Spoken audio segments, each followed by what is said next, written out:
te destê xwe danî ser xala herî girîng.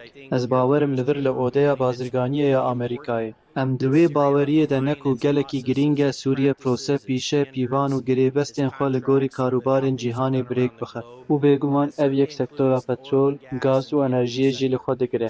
Em vî karî ji pisporan re dihêlin, lê li gorî min gelekî girîng e ku Sûriye xwe li gorî pêkhatina wan tiştan li herêmê û her wiha bi awayekî berfirehtir li cîhanê biguncîne. Ev yek baweriyê dide kompanyayên Amerîkî û veberhênerên Amerîkî ji ber ku di dawiyê de meseleya pêwendiyan e. Pêwîst e pêngavên demkutbên avêtin, lê ji bo me ji bo kompanyayên Amerîkî em vê yekê weke pabendiyeke demdirêj û veberhênaneke demdirêj dibînin. Belê ez bawerim li vir li odeya bazirganiyê em fêm dikin ku Sûriye piştî zêdetirî destsalan destsaleyên dijwariyan ji qeyranan derdikeve. û bêguman ev yek jî tevlîbûn û bûn bi beşek ji sîstema darayiya cîhanî ye. û û mixabin mirov nikare bi çirpûkekê tiliyan van tiştan di şebekê de bike, ev yek dem û kedê dixwaze. Lê em ji baweriya kesên ku biryaran didin, hem li Sûriye û hem jî li vir li Washingtonê û di sektora taybet de li vir li Amerîkayê. Gelekî bihêvî ne ku kartêkirin da ku belê Sûriye bibe beşek ji sîstema darayiya cîhanî û kompanya bikaribin hemû tiştên ku ji bo karûbarên xwe yên li Sûriyê pêwîstin bikin.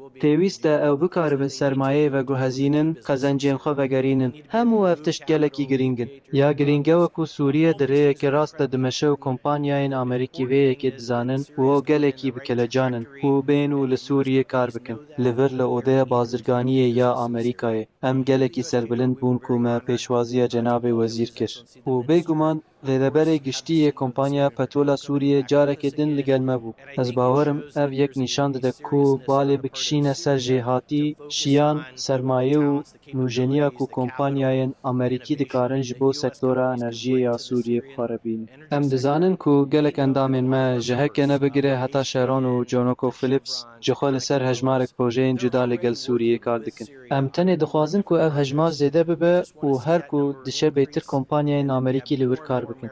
Ji ber vê yekê ev civîn alîkar dibe ku bêtir kompanya bên û li Sûriyê binêrin û em li bendê ne ku weke odeya bazirganiyê ya Amerîkayê di meha îlonê de şandeyekê bînin Sûriyê û dîsa alîkar bin di zêdekirina karûbaran de da ku bêtir kompanyayên Amerîkî li Sûriyê amade bin û kar bikin.